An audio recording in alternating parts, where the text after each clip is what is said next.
Hello, everybody. My name is Namwali Serpell. I'm a writer. I teach at Berkeley here in the San Francisco Bay Area, where I am currently quarantined. I will be the host for this City Arts and Lectures webcast conversation, which is taking place in lieu of what would have been a live event at the Sidney Goldstein Theater in San Francisco at the same time, Thursday, April 9th, 2020. I feel so lucky to be able to join you in this virtual space to share some words and hopefully some laughs and hopefully some hope with my friend, the inimitable and excellent Carmen Maria Machado. Pause for applause. Hi, Carmen. Hi. I'm going to begin by asking you an impossible question. How are you? I know, I feel like I keep answering and asking that question, and there's just no good answer to it. I'm quarantined in Philadelphia in my house with my spouse and my dog, which is, you know, a good group of people to be quarantined with. We actually just adopted the dog right before this all started. Like, just a coincidence, she was not a coronavirus adoption, right, but she right, was like right. just before. And so she's been like super happy to have us present. We've been doing a lot of tricks and training. Oh, that's amazing. How fortuitous for everybody involved. I know. So yeah, I mean, I'm okay. As good as I could be, I suppose. Yeah, holding up. I mean, that's the best we can do at this point, right? I feel like, so the last time we hung out, we were doing what are now impossible things. We were sharing Brussels sprouts and like trying each other's cocktails here in the Mission. And talking about werewolves and satire and you know, at least we can continue the conversation even if we can't share the food. And I do hope that today's conversation can be for everyone who gets to see it, a kind of like little glitter ball in the dark nightclub of our compartmentalized global nightmare. A nightclub? Is it a night? I don't even like nightclubs, and I would go to a nightclub right now. I know. The other day, I was like, you know what? I was like, I would murder somebody for like a latte, like at a coffee shop, like a really good latte, and I kept thinking about it all day. I keep having these little like mental, they're basically brain farts where I'm like, I'll like in rereading in the Dream House, you have this amazing description of tuna sashimi as sturdy and labial, and I was like, first of all, amazing. Second of all, I really want tuna right now, and I was like, oh, I'm gonna call my friend and we'll go get sushi. I'm like, nope, that's not gonna happen. Nope. And I did the same thing with like wanting a latte. Like I went for my weekly run to my bodega. And I was like, I'll drop by my local coffee shop and get a latte. Nope, not now, not for a while. Yeah. It is no longer the before times; it is the now times, and everything has changed. Times. After times.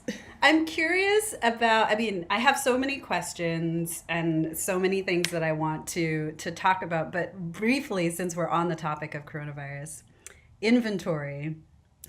Your story about a post-apocalyptic world after a virus, like how does it feel to have written that story and now be experienced? Do you feel like you want to go back and revise and be like, actually it feels like this? Or, you know what's so funny is that is a story that I do think about edits to that story that I could make, not like emotional edits, but I feel like factual edits. Like I feel like now having lived through it, I could sharpen it, like maybe like about 3%. I feel like that's possible. It's very funny and strange. And I think a lot about in that story how like there's this person who says to the protagonist, like, it's just spreading through contact. Like if people would stay apart from each other, you know, it wouldn't be happening. And it's weird thinking, and I keep thinking about that, you know? So yeah. I mean, I think the plausibility question for, for genre fiction is always on our minds. And so there's a little bit of, like, oh, this is how it actually is. And it's hard to kind of rid the mind of the meta-fictional constant effort to process what's happening through that lens. Well, I feel like also fiction writers, like the thing about fiction is that so much of fiction writing, at least for me, is like looking at things that are actually happening. So like actually I was talking about this earlier today during another interview where I was saying like, okay, if you're on a bus and you see two people get on a fight on the bus, there's going to be like one outcome. But like as a fiction writer, you might be like, oh, what would have happened if if this person had gotten off the bus? What would have happened if the bus driver would have gotten involved? What would have happened? And you're constantly kind of you're speculating, right? Like you're sort of creating these like, and you pick the one that works best for you as the writer. And so I feel like if you're paying attention, writing a story like Inventory that sort of in a weird way seems to almost like predict like, sort of potential like near future stuff is like not that hard, right? Because it's like if you're really paying attention, like those things track, which is also why, like, I don't know if you've watched Contagion or if you've seen Contagion. I have. Everyone, it's so realistic because it was like a director who was like, what would happen if, right, basically what's happening now, except like a deadlier version of it. And so, if you're like paying attention, I think as like a creative person, it's like it's easier than you would expect, I think, to do that. Yeah, no, I mean, this has to do a lot with, the way I think genre is working in your book.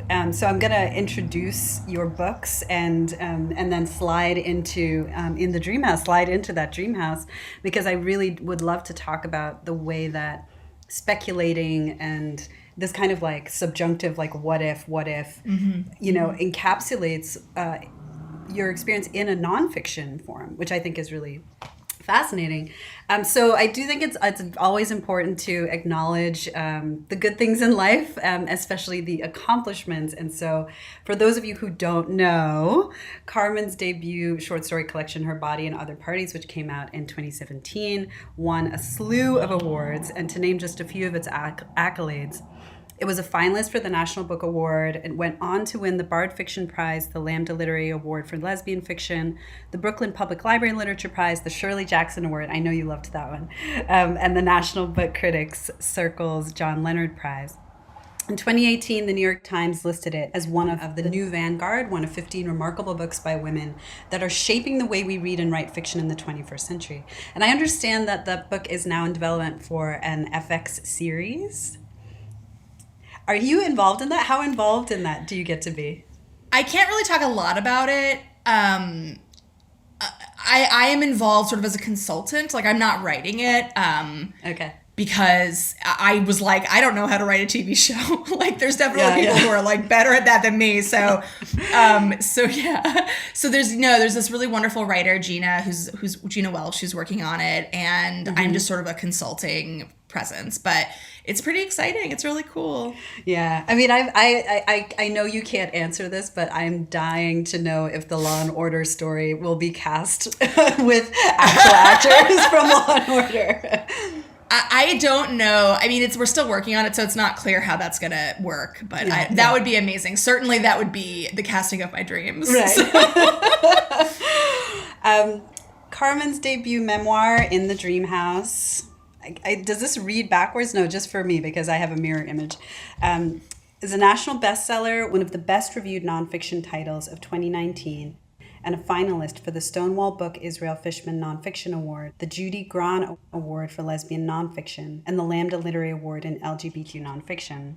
So to use a quasi-Machadoan figure, if we affixed a single jewel to the covers of these books for each honor granted, they would be so encrusted they'd be too heavy to pick up. Both of them were both on New York Times critics' lists of the best books of their respective years. The Times said of Her Bodies, Machado's debut collection is a wild thing, blazing with the influence of fabulists from Angela Carter to Kelly Link, borrowing from science fiction, queer theory, and horror. These 8 tales depict women on the verge, survivors of assault, brutal marriages, and mysterious afflictions. Machado finds fresh language for ancient horrors. And of In the Dream House, the Times said, In a form-shattering memoir, Machado recounts her abusive relationship with another woman by borrowing from dozens of genres. Each chapter is told in a different style: road trip, romance novel, stoner comedy. She recollects the terror she experienced and the painful silence that attended it, the societal silences surrounding emotional and psychological abuse and violence in queer relationships. Able to find only a few histories that might explain her own, she creates a library in miniature with this book, which explores a long, invisible story in every conceivable genre, a living archive of her own design. So there are two themes in the way that these critics and others have read your work. One is the content that is interested in assault, abuse, violence, particularly in relationship to women. And the other is this kind of wild, full-throated engagement. Both of them here say borrowing, but I would say reinventing genre, right? And in particular, speculative genres. And so I'd like to start by asking you, is there a connection between those two themes, between gendered violence and genre fiction for you? That is such a, right out of the gate, I'm like, oh, that's a really good question. That's like so much, that's an intense and great question. Yeah, I think so. I mean, I remember, the first story in Her Body and Other Parties that I wrote sort of in the mode that I think of as like my writing style now, which like I did not start off at. Like when I kind of came to grad school, I was writing in this very sort of imitation realist way that is great, but was just sort of me like reading a bunch of stuff and then trying to imitate it, and nothing was quite clicking. And once I sort of figured out that thinking about genre and like liminality and fantasy and horror and these genres as a way of getting into stories, the first story that I wrote in that mode is Difficult at Parties, which is the last story in the collection. And it's a story about a woman who is recovering from domestic violence or from sexual assault, and she discovers that she can hear the thoughts of actors in porn films. And it was interesting because I remember like starting to write it and thinking like, I kind of want to write a story about sexual violence. Like it was a thing that like interested me as a writer, a thing that I wanted to talk about.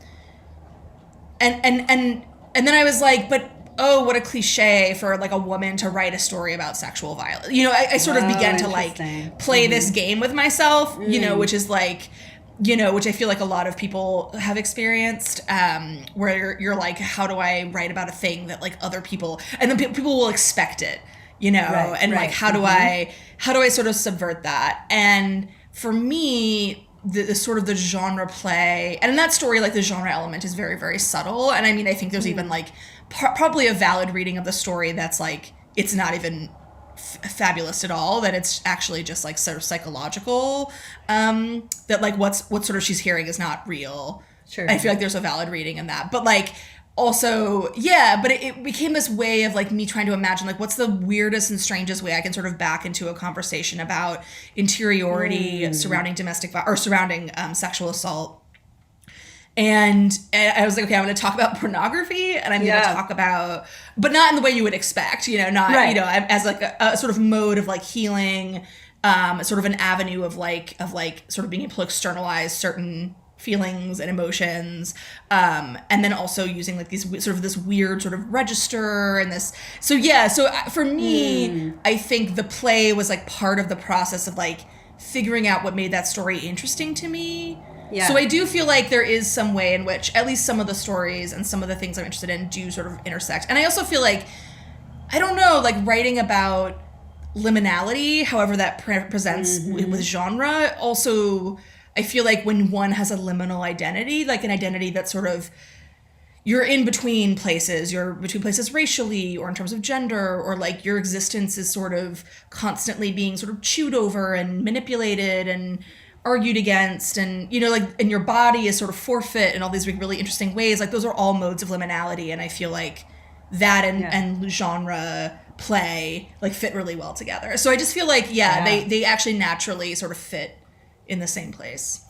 And when you decided that you wanted to make use of say like a less realist genre. And I think I would say like even something that's like a psychological portrait of someone losing their mind, it very often is part of the genre fiction tradition. Like I'm thinking of like The Turn of the Screw, right? Sure. That I'm wondering if when you came to that point, did you feel like you already had the tools? And as you began to write more and more genre fiction, did you already have the tools of genre fiction writing? Like had you been a huge genre fiction reader even as you were writing in that kind of imitative realist mode? Yes and no. So I was definitely a kid who read a lot of genre fiction. So like writers that are very important to me as a young person were like Lois Duncan, Diana Wynne Jones, Ray Bradbury. I read a lot of all the Redwall books by Brian Jacques, like different high fantasy, science fiction, horror, Christopher Pike. I mean, kind of anything. I was a very sort of voracious and indiscriminate reader as a child. I just read sort of everything. Though I was very drawn to horror as a genre, especially because I was a real scaredy cat, and so I feel like it horror was like pushing on a bruise. It was like it was really helpful to me in that way. So I feel like that I had those tools. Like I had this sort of experience with like a certain kind of genre fiction and a certain era. Also just in terms of like writers, because all these writers are people who were writing in the 90s and before, And then once I got to grad school and I began to like sort of play with all this stuff, I sort of had this crash course in like more contemporary, I mean also some older stuff, but like a lot of more contemporary writers, so like 90s to the present. So like I had never read Nick Kelly Link, who has now become like an incredible influence for me. I also had never read like Shirley Jackson, Beyond the Lottery, and I had never read Angela Carter, and I had never read like all these women, and Karen Russell, like right when I was in grad school, her first book had come out, her first collection. So like, I feel like there was a lot of, I read Helen Oyeyemi. Like, I feel like I was sort of just like getting this like crash course in like contemporary, mostly women. I mean, like contemporary fabulists who were doing sort of genre bending stuff. Yeah, no, I mean, I have a similar kind of trajectory, which is that the first book I read as an immigrant coming to the U.S., I was put in an after-school reading program, was the Tripod Trilogy. And it was like my first exposure to science fiction. I was like 8.5 years old. And then I was just reading, like Ray Bradbury, a lot of Michael Crichton. I was like reading everything. Oh, yeah, Michael Crichton. Oh, I love my dad had a lot of My dad had like all the my parents are not huge readers, but my mother had like all of Danielle Steele's novels and my dad had like all of Michael Crichton's novels. And so I definitely have read like a lot of Danielle Steele and a lot of Michael Crichton. Yeah. Yeah, I mean you wouldn't necessarily guess this, but the Harlequin romance series very, very popular in Zambia. So I read a lot of those at my aunt's house growing up. And when we went back when I was 15, it was like perfect age for that kind of kind of book. And so, but I had sort of imagined that the break in my genre reading, right, like where you kind of like school books, and then in college as an English major, the canon kind of gets, and some of the canon is genre fiction, Frankenstein and all that stuff. Sure, but there was like this huge gap, and then I too kind of returned to genre fiction in grad school. And so it's actually really reassuring for me, because I think of you as like the most expert in all of the genres. No, absolutely not. Oh no. I mean, I feel like that's kind of, I'm always learning new stuff. I feel like, no.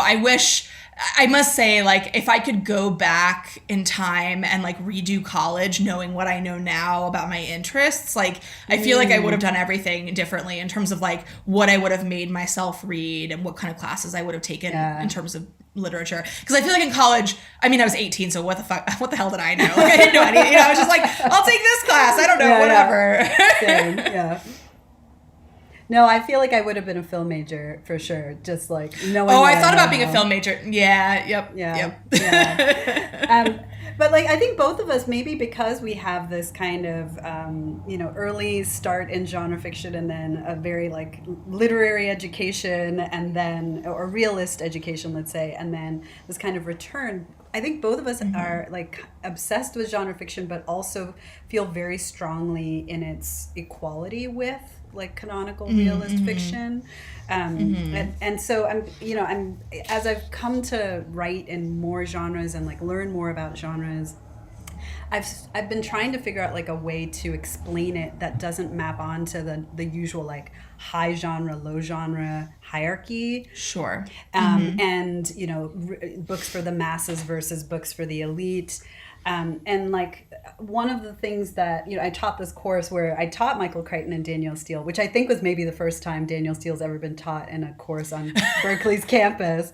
But like what it made me like realize is that what's really important for me in genres is like how it works as a lens on the real, and also realism is itself a genre, right? Like there are tropes and conventions. So I'm curious, it's like, some people think about genre as character-based, event-based, the marriage plot, which you riff on. Character-based, you talk about like the queer villain in the dream house. Atmosphere, you talk about the haunted house. So I'm curious, like, what are the most important aspects of genre for you, or what's the most interesting or exciting thing about using different genres for you? Yeah.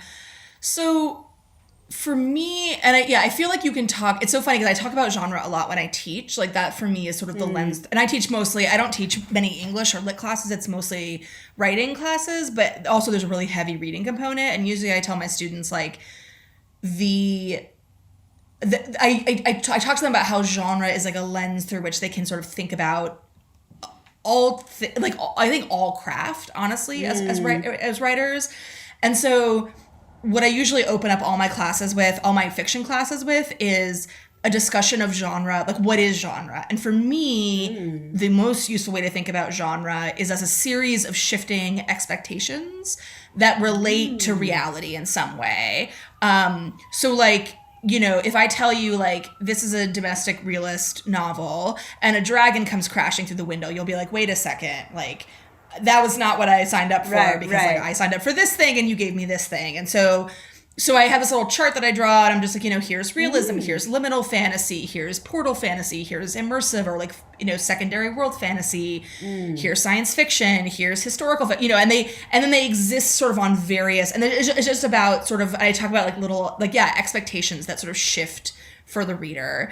And I was, and the thing about that that's so powerful is like when you have tropes and when you have expectations, you can then bend them to your will. Yes, like a wizard. Yes. Like you can like take it and be like, all right, like you think I'm going to do this thing and I'm going to like pretend like I'm doing that and then do something completely different, or I'm going to like turn it over, or I'm going to use it in a way you're not expecting. And it's like you have the reader by the short hairs, right? Like you're sort of just like, all right, like come with me. Sorry, I'm going to turn on. It is dusk here, and so I'm losing my light. Oh, it's so bright. Okay. No, it doesn't. Yes. It looks very glowy in Hollywood. Good. Okay. Oh, excellent. So for me, I feel like, it's a really, really useful tool in that way. And for me, it has no, like the way, because I feel like people also like use a lot of language like literary. There's like words that get sort of used. And for me, words like literary don't exist on a continuum with like genre. For me, genre is it's sort of separate. And for me, literary exists on a continuum with like commercial. Sure. Where it's like, sort of different like registers or like different concerns like for the reader. So like if you're writing like sort of a commercial thriller, your concerns are different than like if you're writing sort of a more literary book where you're thinking it more about like something that's working down to the marrow of the sentence, like these sort of very, or like thinking about psychology. There's different sort of concerns. And I mean, again, you could sort of argue about that, but I feel like that's like a separate conversation from genre, which to me is simply about what expectations, like what the world is basically. Like where does a story exist?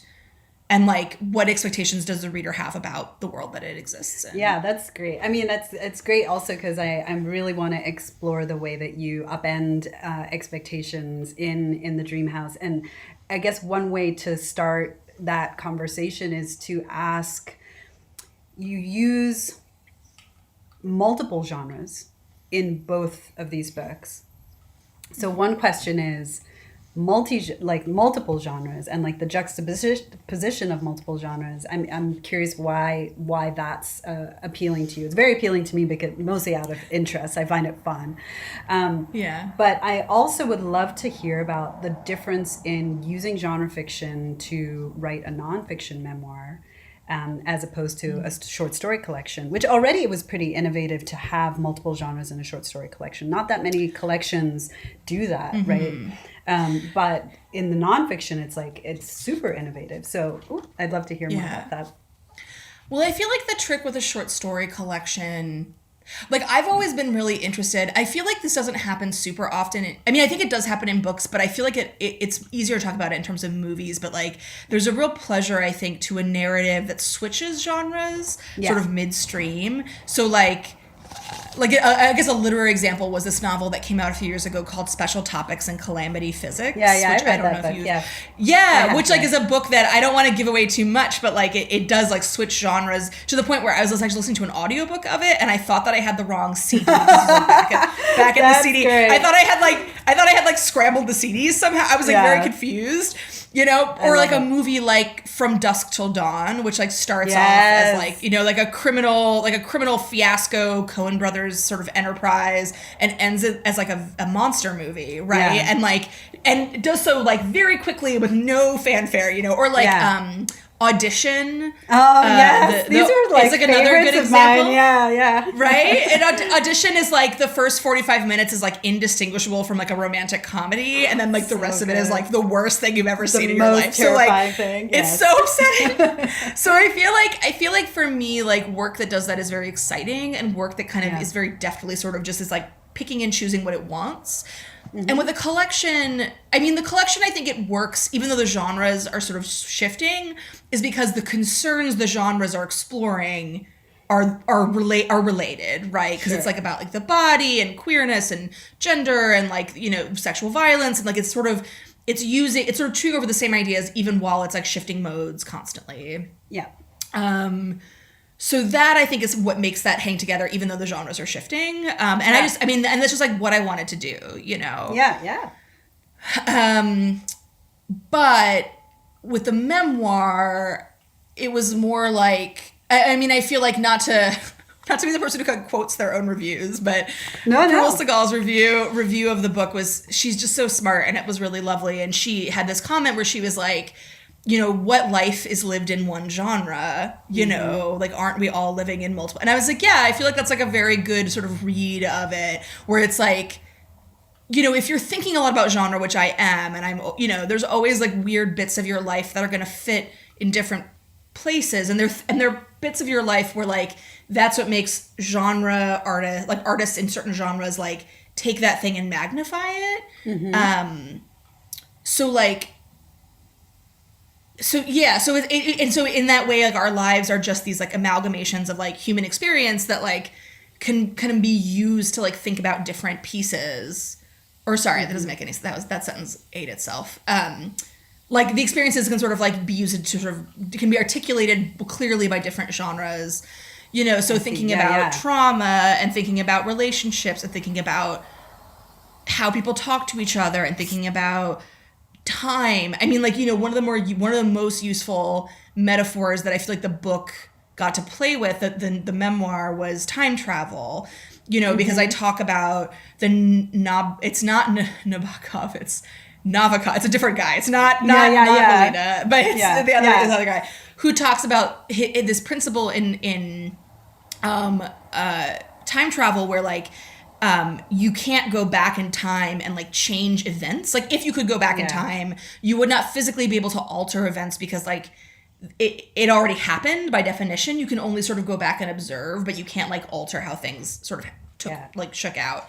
And so that became a useful metaphor for talking about what does it mean to write a book about the past and like about a past self that you can like look at and observe, but you can't like alter what has happened. So that's just like a thing that is true about life that is also a thing that's true about time travel narratives or certain kinds of time travel narratives. And so like it just became this like really sort of beautiful and useful way of thinking about these pieces. Yeah. I mean, so first I should say that when I read that chapter, my first thought was, oh man, like I just had this revelation about this principle of time travel, which is like you can't change the past, but you can change how you feel about the past, through this conversation I had with Ted Chiang. And I was like, God, like Carmen just like knows everything. And then I saw you thank him for explaining time travel. And I was like, oh. Yeah. That's what I mean. I don't know everything. I'm like a little sponge. I just pick up, like, I'm like, oh, that could be useful one day. Yeah. And I just pick up little pieces. But no, yeah, when I was at Clarion, Ted gave us a lecture about time travel and literature. And I remember learning about that. And he has a story, The Merchant and the Alchemist Gate, that like perfectly like encapsulates. And it's a beautiful story. It's so good and it's so smart. And it really like gets at the heart of like what makes that theory so poignant and interesting. Yeah. And so I learned that all from him. Which is all just to say, like, big ups to Ted Chiang. We love Ted Chiang. Oh, hell yeah. Was there ever a moment where you considered writing in the Dream House in one genre? Or did you always know it was going to be in these multiple genres? I mean, for a long time I was trying to write it. I didn't know what I was doing. So I would just write these very straightforward pieces. And actually, a very good mutual friend of ours, Margaret Miller, who we love. We adore Margaret, too. She is the best person. So Margaret, and I remember showing her a very early thing that I tried to write. And she was so gentle, and she was like, because she's no longer an editor, but she used to be in her past life an editor. And so she very gently said to me, like, I don't think you're ready to write about this yet. Like, you're already different than when you handed this to me a week ago. And I feel like you're sort of going through a lot of stuff right now, and you need to just like get to the other side of it before you think about like writing a thing that can be published.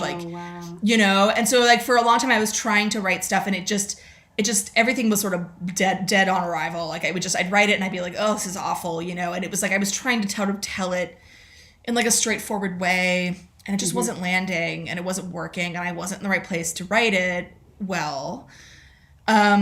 And then, in the very beginning, I mean, the initial thought was writing it as like a gothic. So once I had the revelation about genre as a sort of lens, I was like, oh, like the gothic or like a haunted house type narrative could be a good lens.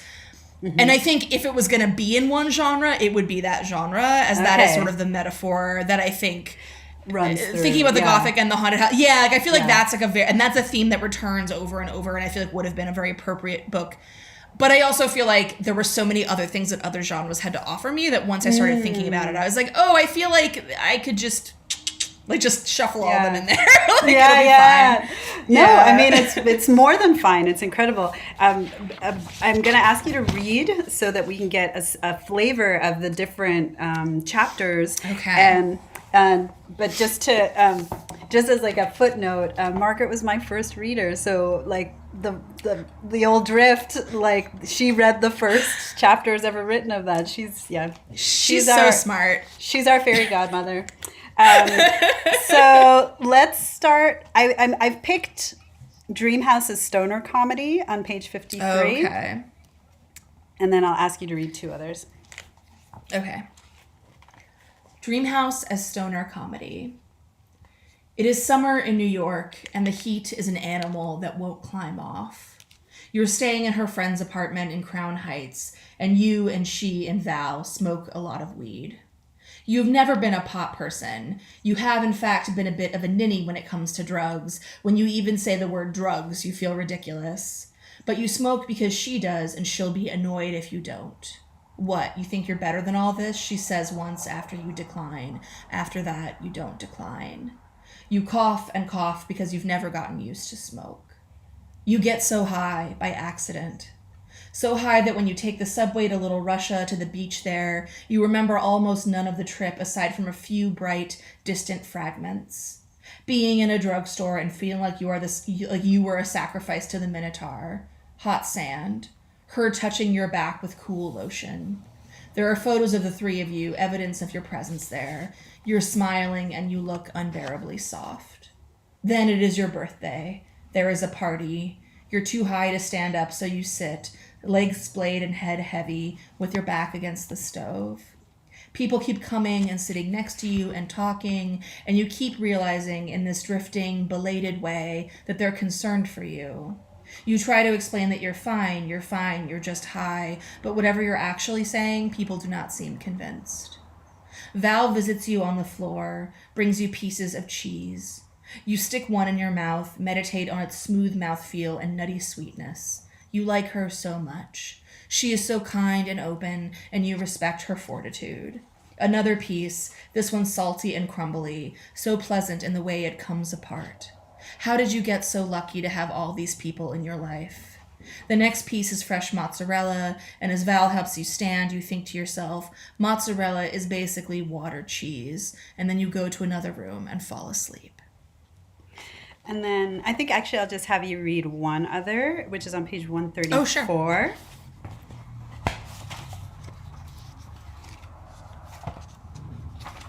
Naming the animals. Mm-hmm.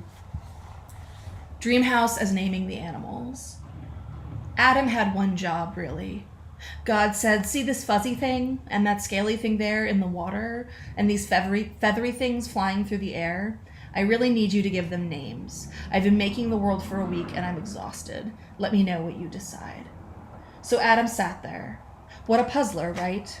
It's obvious to us now that that is a squirrel and that is a fish and that is a bird, but how was Adam supposed to know that? He wasn't just newly born, he was newly created. He didn't have years of life experience to support this creative enterprise or anyone to teach him about it. When I think about him just sitting there with his brand new fist under his brand new chin, looking vaguely perturbed and puzzled and anxious, I feel a lot of sympathy. Putting language to something for which you have no language is no easy feat. Thanks. So something that struck me in reading is that I came into the book prepared because I had read reviews, and a lot of them said that each chapter is told in a different style or a different genre. Like the New York Times one I quoted earlier, each chapter is told in a different style: road trip, romance novel, stoner comedy.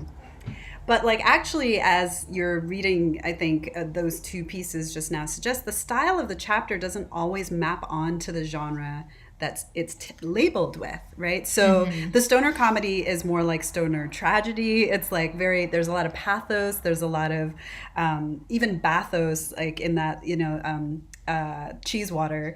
But it's tender rather than like ribald or jokey. And the biblical bits, like there's another amazing one about the dream house, or the dream house as Lot's wife. They don't sound particularly biblical. In fact, this Adamic naming one I actually found funnier than the stoner comedy one.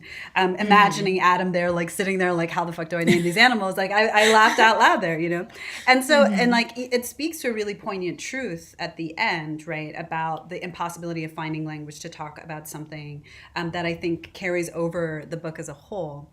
But you're one of the most careful writers that I know.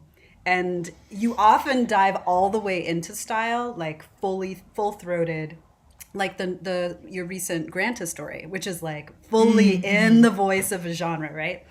And so I imagine that this form content or like title content disjunction was intentional.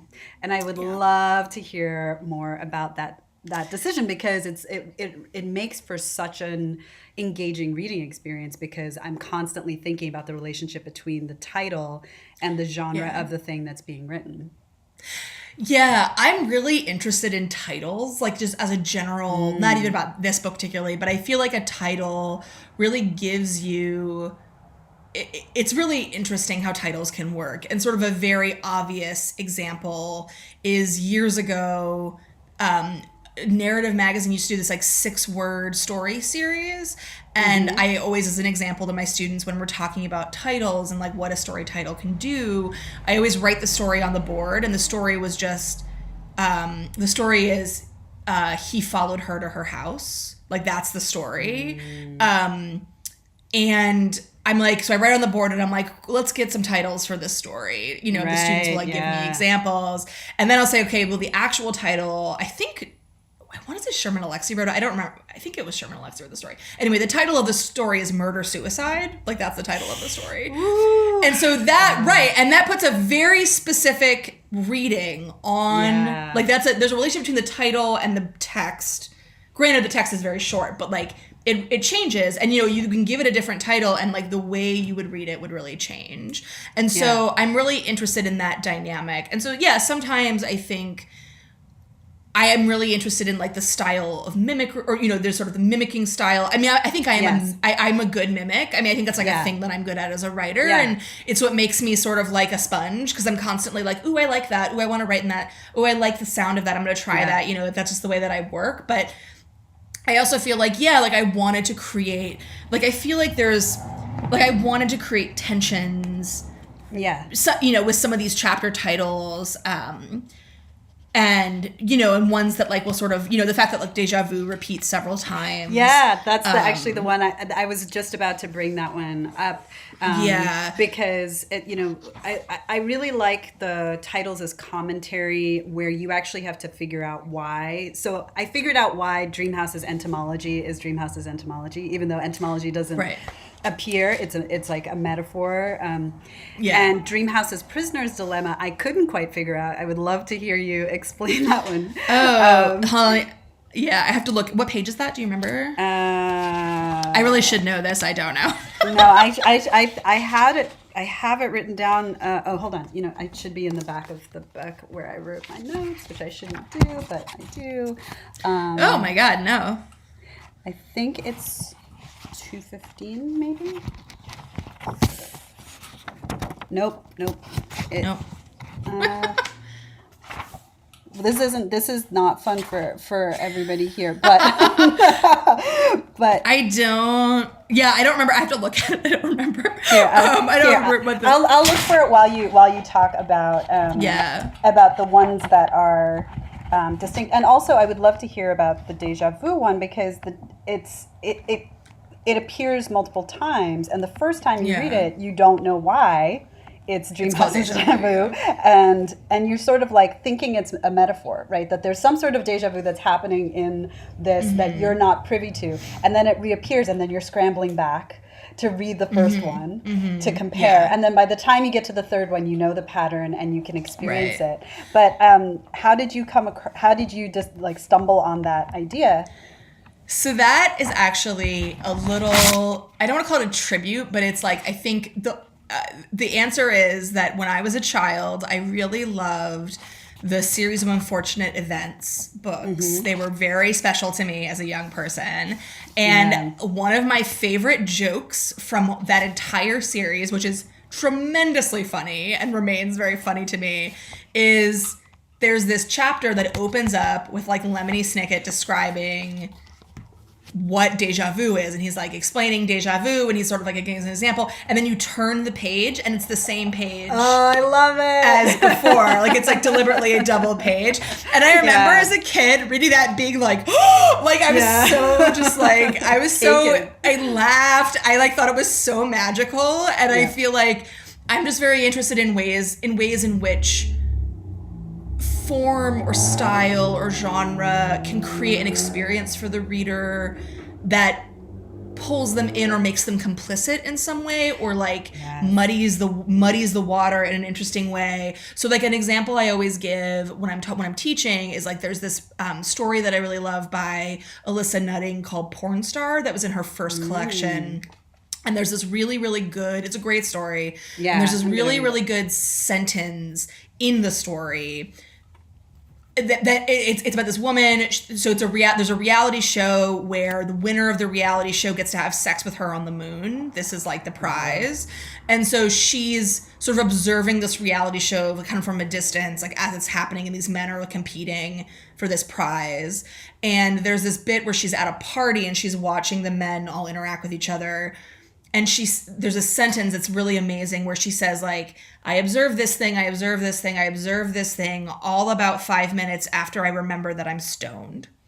Oh, and the thing about this sentence is, like, you like back into the fact that she's stoned. Yeah, that's great. Exactly in the way that one's brain does when one is stoned. Yeah. And I feel like... And it's really, and it's a very like simple, it's very simple. Like it's not, it's not, there's nothing flashy about it. It's just like, it does exactly what the experience is, and it creates this sense of familiarity in the reader. And so I feel like in this book, like the déjà vu section does that. I wanted the choose your own adventure section to do that as well, where it kind of creates this complicity. Like I wanted the reader to feel a little knocked on their heels a bit, and like they couldn't quite trust what was going on, and they were sort of involved in a way that they wouldn't necessarily like. I feel like that's a very interesting experience. And I like to do stuff like that. I feel like that's a really interesting thing to do as a writer. Yeah, I mean, I think what's really intriguing to me about it is that, and the word complicity captures it exactly, is that you are pulled into doing what the narrative wants you to do, and it produces not an effect of like identification and empathy necessarily, but it puts you in a position of feeling. I think in an interview you said that Choose Your Adventure came from the idea of gaslighting the reader. And like when I was reading that section, I was like, I don't want to give it away to people who haven't read it, but there is a sense that the author's always one step ahead of you, and like knows exactly what you're going to do, and knows exactly how you're going to like cheat with the codex, which has the affordance of reading from beginning to end. That is like the expectation that you're playing with, but is also super like, affords flipping back and forth, which is what Choose Your Adventure asks you to do, and also skimming, right? So it's a really kind of masterful way of pulling the reader into the position of the narrator, I would say, or the you, I should say, because there's two narrators really. There's an I and a you. I found the Prisoner's Dilemma, but I don't know if we want to return to this. But it's on page let's move. Okay, let's move on. Okay. Let's move on. Yeah. Okay, it's on page 230. I mean, I kind of like the idea that there's like one of these chapters that I can't quite interpret, so I'll keep it for myself as a kind of treat for myself to return to. I know. I have to think about it. I don't remember. Well, so no, it's totally fine. It's totally fine. So one of the things that I'm really interested in is this. These are moments of where you're overturning expectations, or you're taking the genre expectations and playing with them in really kind of radical ways, and it makes us very, I think, physically engaged with the actual book. So while people talk a lot in reviews about the playing that you're doing with genre, I would love for you to talk more about the playing you do with the book. So not just like the Choose Your Adventure, like the flipping, but like I noticed that the epigraphs at the beginning, and like very often when you have multiple epigraphs on a book, you have them all on the first page, but you had them each on a different page. And I was like, it feels like multiple doors or portals I'm going through. And the footnotes that you play with, and you don't play with them in like a David Foster Wallace kind of way, but the taxonomies also function as this kind of commentary. What else did I notice?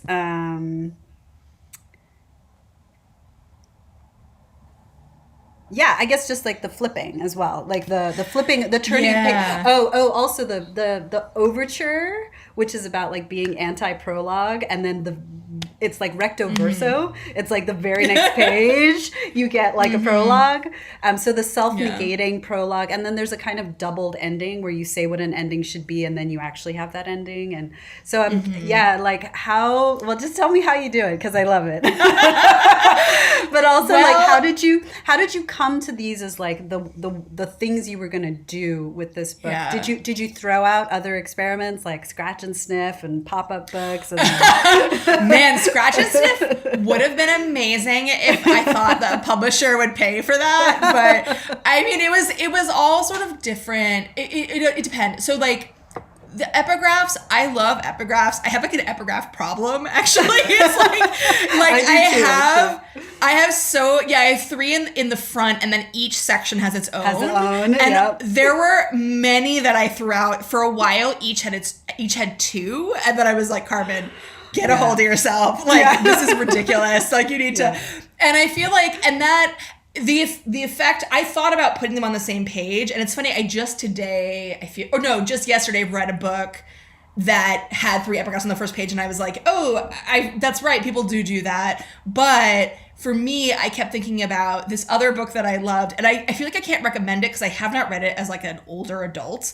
But a book that I read in my early 20s was House of Leaves.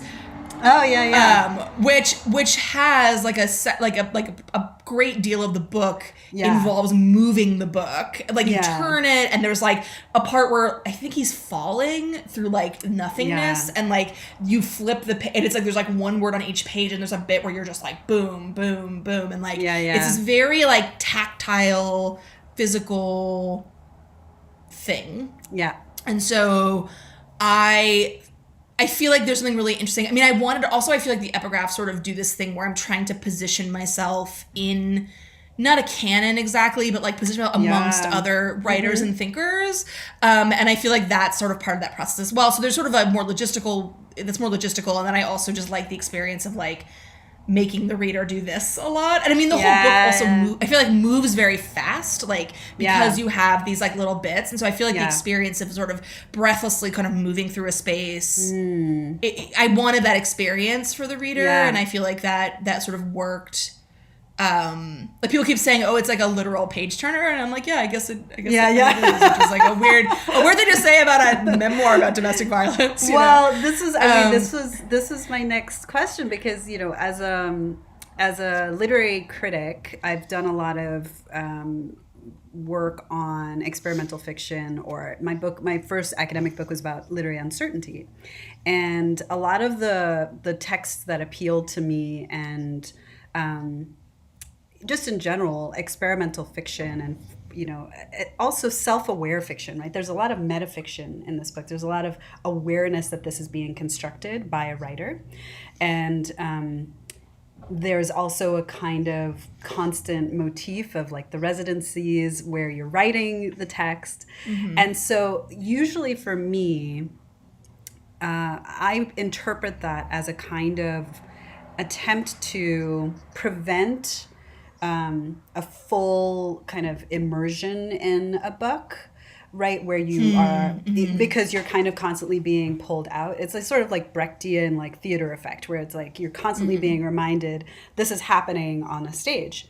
But at the same time, a lot of the techniques you're using are ones that you, as you say, pull us into the book, right? And so I'm really curious about what you wanted us to feel. And this I think goes to the larger question that I want us to conclude with, which is the considerations of writing a book about queer domestic abuse appear in the text itself. And there's obviously a lot of things you're trying to navigate there. And I'm really curious about how you thought about form and feeling when it comes to representing this lived experience. I mean, writing this book was very difficult in a lot of ways, in obvious ways. So in the sense of, revisiting traumatic events, etc., which is difficult. It was really hard to read about other people's experiences. So I did a lot of reading about domestic violence happening to other people, which is also not like a walk in the park. It's pretty miserable. But then I feel like a third piece of it that maybe wouldn't be so obvious to some people is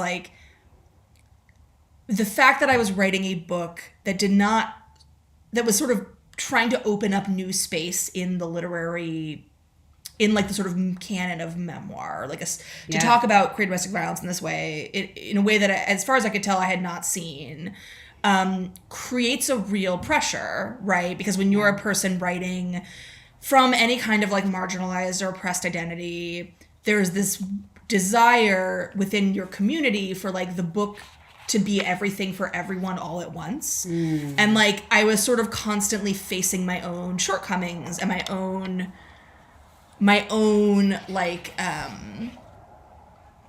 the things that I could not offer. So I was, okay, I'm writing this book. I was raised upper middle class in Pennsylvania in the United States.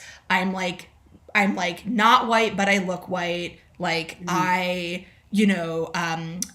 not trans, I'm not, there's all kinds of ways in which, my story is very specific, right? Yeah. And, I can write and so so I kept having this anxiety where I was constantly wanting to make sure that people like knew that I was writing from a limited space, because I feel like I wanted to sort of be clear and to sort of also say like I'm trying to open up a space for other people. I want to read like other books about this from like totally different perspectives than mine, because like I can only by definition offer this one perspective, and like you know, I feel like I've already forgotten your question because I just went on this whole little tangent. It was just about like what were your feelings about the kinds of feelings that you wanted your reader wanting readers to have. So I feel like I sort of wanted people to feel. So what's weird is that I don't normally think about my readers' feelings. Like that's the weird thing. Like my first book, like I feel like I was not thinking about that, and I generally speaking don't feel about things, because I feel like it's hard enough to write in your own head. It's like you know, with your own brain present, and to imagine other brains is like very stressful. However, because this book felt like it was being sort of written for or like towards like a certain group of people, I wanted to sort of be sort of as generous as possible while also being smart and specific, and also try to like acknowledge where I understood my own inefficiencies to be, and also be playful, and also be very serious, and also say like you're not alone, but also talk about trauma. So it's like a lot of things. It's like many different things. And I mean, like, because I knew like, okay, if I just write a book that's like about my own sadness, like it will be unreadable, and nobody will, you know, ever like, what the hell is this? But you can't be too jovial or too flippant, because like it's not, you know. So there's just like these constant sort of negotiation. So, which is also why one should not think about one's audience too much, because one will go completely insane. So, but I do feel like, like I was sort of constantly thinking about how could this be interpreted, like how could this be read, which is both about how people will read it, which I can't control, but am I being as clear and as thorough as possible, which I can control, right? And so like, you know, so it was just like a lot of like emotional negotiation with myself, trying to make sure that I was like doing the best I could do, which is very hard. So I mean, that's the task, that's the struggle. I did feel like this, you know, if we're talking about like expectations and genres and conventions, one of the things that feels, you know, the nonfiction memoir about domestic abuse or about, you know, relationship abuse, like is always like haunted by the specter of sentimentality. And this book is fiercely unsentimental, and like in the tradition, I think, of like Shirley Jackson, or, you know, just like but it still makes you feel. And I think that's what I find really remarkable. And there's something that you're doing with like pulling the reader in without like wanting the reader to be weeping or pitying, right? The narrator, that I think it's like a very delicate balance. But I think you're doing it through form. I mean, that's what seems, you know, so brilliant to me. I have sort of found historically that form is a really good way of cutting sentimentality off at the knees. So like a story that I reference a lot when I get asked questions like this, or when I talk about stuff like this, is there's a story by Matt Bell that came out Conjunctions years ago called An Index of How Our Family Was Killed. And it's this like really dark story about this like brother and sister who have a sister, and both their parents have died in these like gruesome ways, and they're just trying to like pick up the pieces of their lives. And it is a story that could be very sentimental, right? Because it's like this, like it's about like the worst thing you could possibly imagine, or one of the worst things you could possibly imagine. But the story is told as an index, so each sentence is alphabetized. Oh, wow. And it creates this aeration of a kind that like, even though the things that are being said are very serious and very sad, it doesn't feel sentimental. Like it feels like you sort of are moving through it in this way that, and I feel like that's like a tool that one can use when like one is, I mean, to almost return to like your earlier question about writing about things like sexual violence, right? Which is like, you know, genre or form in a way that's used to like refresh or like defamiliarize the material that's being written about in a way that then creates like a new and fresh experience for the reader, even if it's a topic that's been like discussed ad nauseum elsewhere, like in media or in culture or whatever. Yeah. I mean, do you find form or genre as you're writing about such difficult material a consolation for yourself? Like that aeration you're talking about, does that distancing help you confront the material, or does it feel like more of a gift to the reader? I think it helps me. I think part of the reason I don't think this book would work or even exist if I didn't have that genre play and that form play. Yeah. And I feel like it creates for me a kind of, fun is a strong word because it was not fun. Right. But there is, I mean, like there is a pleasure to like mapping out a choose your own adventure. Yeah. You know, there's a pleasure to being like I remember the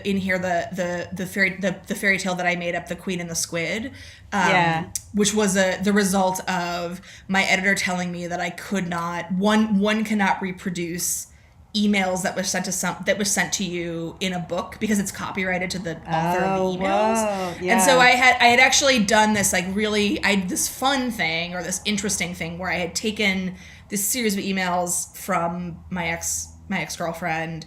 I had broken them down into sentences, and then I had mashed them together, and then I'd alphabetized the sentences and then put it back into a paragraph. So it was like this sort of solid block of text that was just that by defamiliarizing it, by like pulling the emails apart, the sort of like weird congratulatory whining of these emails that was very like evident in a way that they were not when they were like structured normally. Right. And I was like, good job, Carmen, great. And my editor was like, I have really bad news for you. You cannot do that. And I was like, God damn it. Wow. and so I was like, great. So I had to do the same thing, but without doing it. So then I was like, I'm going to write a fairy tale. I'm just going to write a fairy tale. And like, it wasn't fun exactly, but it was but it's like, it was pleasurable. It was like a pleasurable creative exercise, which is about as close as I got to fun in this whole process. So I feel like that's a really like, it's a gift. I mean, it's a gift to the reader too, but I feel like it was a little gift to myself. Yeah. No, that's really, I mean, and I think you can feel that in the book without it becoming a kind of like, I'm taking pleasure out of, it's not like self-indulgent pleasure, right? It's like it really does feel like the kind of sorting that the mind does, right? Like even when, you know, the splitting of the narrator into a you and an I that precedes the relationship and the same I that follows the relationship, that's like a formal choice, you know, a narratorial choice that you're making, but it is also a psychological choice that the person is making. And like the combination of those two, I think is really beautifully effective. I have so many more questions, but I feel like we should turn to the questions that we were given by our hovering audience. So I'm just going to ask you the questions about your work for time's sake. So Carmen in the Dream House consistently acknowledges its own role in contributing to an archive of queer domestic abuse. What is the value in placing your writing in a particular context like this, and does it change the way you think about the writing project itself? Oh, I mean, it creates pressure, obviously. Right. I mean, I feel like it's you know, it's so funny. Like I do so many events where people tell me things about my own work, and I've gotten a lot of like people have been writing papers about my work or like doing academic panels, and when I hear about it or I hear them or I see them, I get like, obviously I'm very excited because I'm like, ooh, but then I'm like, oh God, like, because I feel like I don't think about myself in that larger, because I feel like for me it's like all I can do is like show up, do the work. Sure. You know, I can like create the thing, and like it's very weird to imagine oneself in that sort of removed way where it's like you exist as like an artist sort of separately from like your identity as a person, you know, and like even your job, like it, you know, where you exist in that space is like very weird to think about, right? And I feel like one never will know one's own place in the sort of the sort of culture at large. You will never really understand it. I mean, because at some point you'll die, and you're never going to fully get it. And so I feel like there's something very interesting about. And for this book, it's like, I'm entering to the archive in the sense that I am writing a thing that I am consciously being like, here's where this book belongs, I think. Yeah. But even that, I've already learned ways in which that was, I remember, I wrote this book for, queer domestic violence, but, within the first month of the book coming out, I got 2 emails from 2 separate people, one of which was a woman who was like, I read this book, I am not gay, I'm straight, but, I have never read a book that so effectively captures, psychological and, emotional and verbal abuse. Yeah. And then I got a separate email from a guy who was like, I was abused by my ex-wife, and I've just never seen a book where, a woman is so accurately painted as... the woman as abuser is a thing that you don't see a lot. Yeah. And I was like, wow, and I got them within a week of each other. And I was like, wow, in 1 week, even the scope of my project has been embiggened by the readers in a way that I never would have guessed. I never would have guessed that would be a group of people who would have benefited or reacted that way to my work. And so I feel like you just don't know. And so all I can do is say okay, here's the thing I did. Yeah. Here's where I think it belongs. And then I look forward to being proven wrong, and I look forward to being sort of. Yeah, that's great. The little bobbing on the waves and I don't really know where, one never knows. Right. Yeah. No, that's amazing though. I will say that it resonated for me as a straight woman as well, and I think there's that kind of openness of form. I think is actually what contributes to the way that people can find themselves in the book, even though it is obviously also an immense contribution to this archive that you yourself talk about finding kind of wanting in the book itself. One question, just because it does seem like the projection or the resonance in these cases has to do with the abusive partner. I would love to hear you talk, and this is one of the questions I wanted to ask, I would love to hear you talk about queer villainy and the problem of queer villainy, because how did you think about negotiating that question as you were writing? I mean, you include your meditation on it. It's actually the part of the book that felt most like literary criticism, actually, to me. But it also resonates so much with questions and concerns I've had about the problem of representing Black villains, female villains, So I would love to hear you just talk to our audience about that.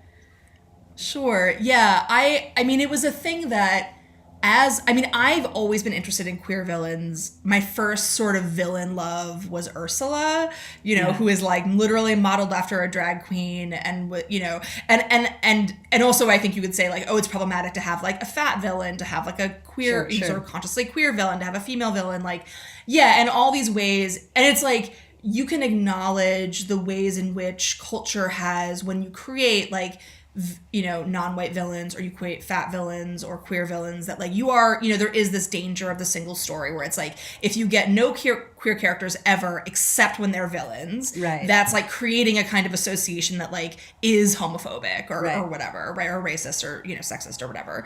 And so that is, of course. That being said, I love queer villains. And I was what does that mean? So I mean, it could just mean I'm a problematic person, but maybe it means something else. Maybe it's more complicated than that. And what I sort of figured out was when you, if you create narratives where there's lots of again, queer people, women, people of color, fat people, etc., and so they exist as villains and as heroes and wherever. They exist kind of all over the place. Yeah. Then it doesn't feel as suspect. And then also, because when you deny people the ability to be villains, you deny them their humanity. Because you're saying, it's like respectability politics, right? It's it's when people are fighting for the right to live, or rights that they don't have, it's there's this, they feel this desire to say look at how good I'm being. I'm such a good little whatever, right? I'm such a good little queer. Look at me. I'm so good, don't I deserve that thing? And it's you don't deserve it because you're good, you deserve it because you're a human fucking being, and you deserve, And so I feel excuse me. So for me, it just sort of feels like, like that villainy is actually this important piece of it, where it's like, it's okay, and it's like, you can't you have to be thinking about what kind of villains you're creating, but it also doesn't mean that you can't create villains like that at all, right? Yeah. Because then you'd be denying a kind of a piece of the human experience and the humanity of it. So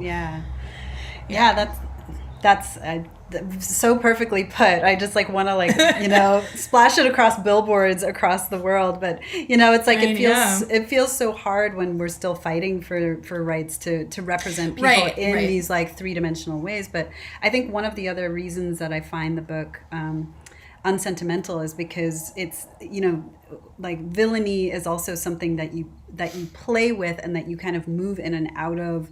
And there's also this kind of question of reliability. There's always a sense that this is actually just a much more complicated picture than, as you say, like a single story of who's a villain and who isn't. And then the last question from the audience, which is a good one, and you've discussed this a little bit, but which of the many forms you employ in the Dream House did you particularly enjoy writing in? And then there's which were most challenging, but those might be the same. So Yeah, I think it was really about, I think I liked writing the Choose Your Own Adventure. Like, it was a pleasure. Yeah. And I've done it before. Like, I've written a short story in that form. Oh. And I had to I actually recently was looking through some old notebooks and found the page where I had sort of mapped out how the structurally would work, which was really fun. So yeah, so that one was really pleasurable to write, to think about structurally. I liked writing The Queen and the Squid. I mean, it's one that's sort of talked about. Oh, I really liked, we didn't really talk about the footnotes, but all the ones that had the footnotes where I was thinking about the folktale taxonomy, that was really pleasurable to get to dig through that material and think about that and get to pull stuff and arrange it in a way that I felt worked. That was really fun, Yeah, so. Yeah, I think, it's we talked about form as fun, form as consolation, it feels like there's a real investment. I don't know how to put it otherwise. It's I think when people play with form, it can feel very glib, or it can feel very just for the just for the sake of it almost. And in each case it feels there was a genuine process and motivation behind each one, and you can also sense in each case how much work it took. I mean, one of the things I love about the footnotes is that the taxonomies work differently for different footnotes. Sometimes it's a long list of things. Sometimes it's almost a joke about what's in the story. And I think that's a really, I don't know, if there could be any, I mean, there's obviously the great pleasure that you acknowledge in the plot twist of the book and in the acknowledgments, the great pleasure of this process bringing you to the lovely and wonderful Val. But there's also the pleasure of this, that you've brought us this brilliance and this play, this as you say, fun is not quite the word, but some right. I think play is a good word for it. Yeah. Well, I think that concludes our program for this evening. It was so wonderful to have you. This was great. I look forward to actually being in San Francisco again. I know. It would be so much fun. And maybe with Ted Chiang and Margaret Miller, our two Oh my God, yes. Please, I think they would get along with each other too. I think so too. Thank you so much, Carmen, and I hope you stay safe and, You too.